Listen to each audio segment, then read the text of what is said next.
it comes to St. Albans, the Queens County Council, VFW, wants the existing Naval Hospital renovated and retrofitted to provide a full VA medical center with an emergency room, primary and extended care for female veterans, and a comprehensive treatment facility with domiciliary for homeless veterans at St. Albans. We would also like to see the existing skyline remain as is. Homeowners protected from eminent domain. And the existing infrastructure preserved and upgraded to sustain the community as it exists today.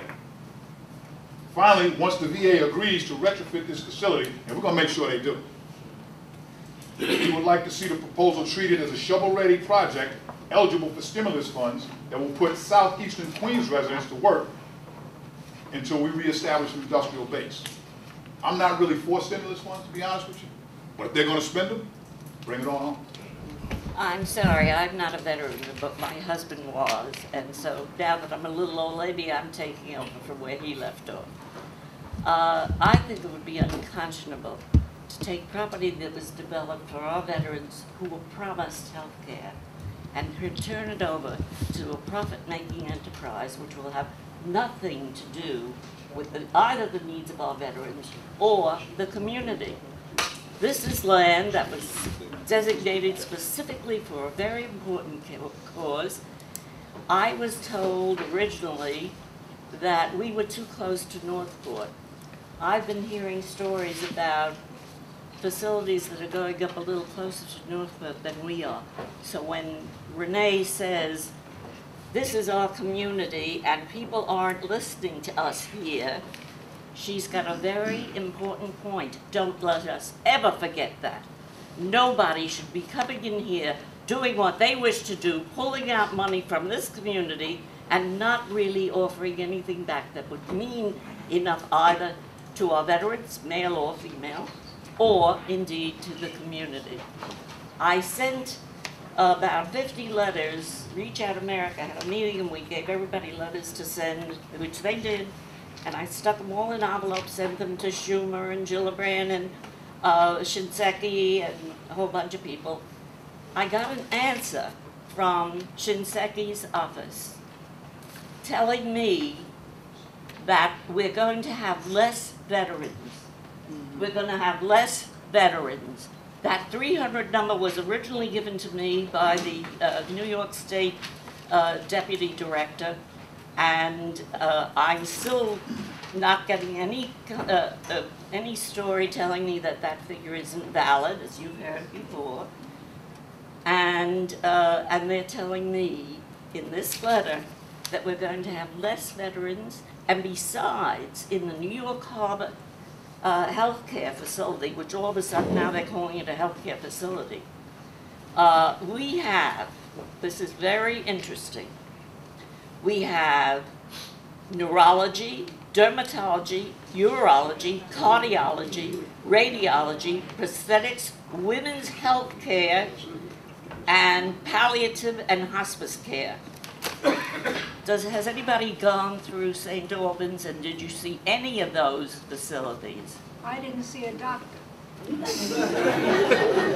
It is such an outrage that we are being told you have the best of all worlds and that you have all of these facilities. We're not stupid and we're not going to stand for that. And I'm so pleased to see you all here, and let's see to it that we get the sort of thing we need. Let's not let them beat us down. Thank you. The point I want to make is this is a beautiful facility and can be built upon. I mean, from what I understand now, they're building pieces up now and they're not even sure what they're going to do with it. This facility, the VA in general, let me back up a second. I think they're trained at the highest levels. Forget even St. Albans for a second. The Veterans Administration have been trained to take away and to say no. You get absolutely nowhere. You have one number you can call if you need the VA. It's an 877 number. And if you call there in the morning, they'll say, we are too busy, please call back tomorrow. You can't even get people. You go to St. Albans, there's 2 medical doctors. It can take you, if you're sick, you could take a month to get a doctor. Even a sore throat and a fever, you can't see a doctor. The facility is there. It worked during World War II. There are no women facilities in there, women's facilities, no orthopedic facility in there. The hearing facility that they have for audiology is third world country. It's bizarre. I don't even understand it. So I'm the frustrated veteran talking. You know, I'm the guy that experiences. Forget being the politician that he is the frustrated veteran. I'm the guy, and I'm sure there's many others in here. It's a terrible, terrible experience to deal with the Veterans Administration. And this is just a microcosm of what they do in general, the St. Albans. To get compensation, you'll wait 5 years and then be turned down. And your case was good, and then the second time go around, they'll authorize it after 7 years. I mean, it's just bizarre behavior. Now, let them take the Veterans Building in Washington. Let them build condos on top of that. Let them take a hunk of the White House. You know, the South Lawn. Why do we need that lawn over there? Build a nice housing complex over there.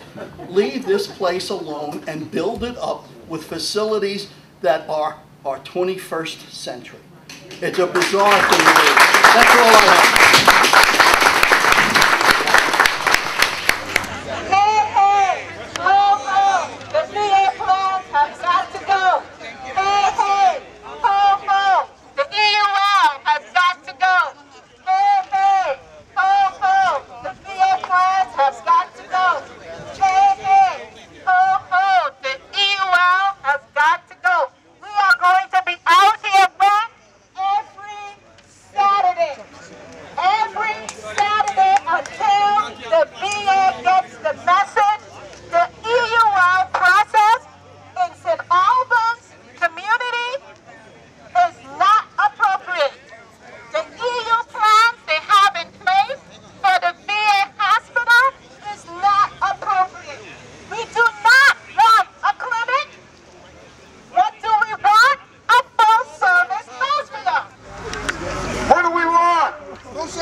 That's a lot of BS. They hung us out to dry. Right?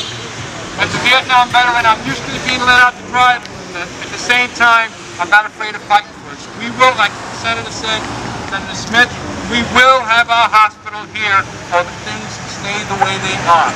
I don't want to talk to a contractor. They can't do anything.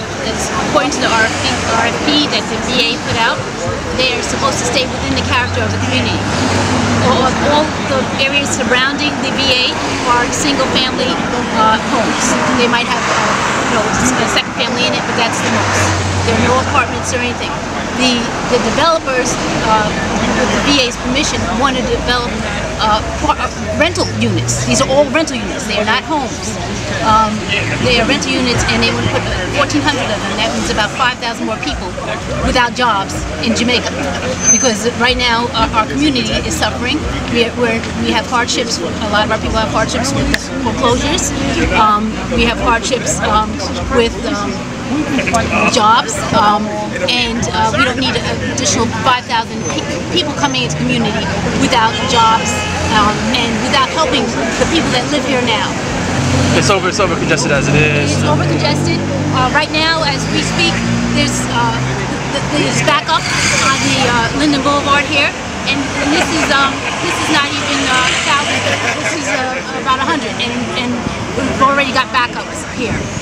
This is a small community, and we want to keep it as it is. They had said that we have our houses taken away for the benefit of these developers with eminent domain, because that's the only way they would be able to fit those additional 5,000 people in this neighborhood. Perfect, thank you.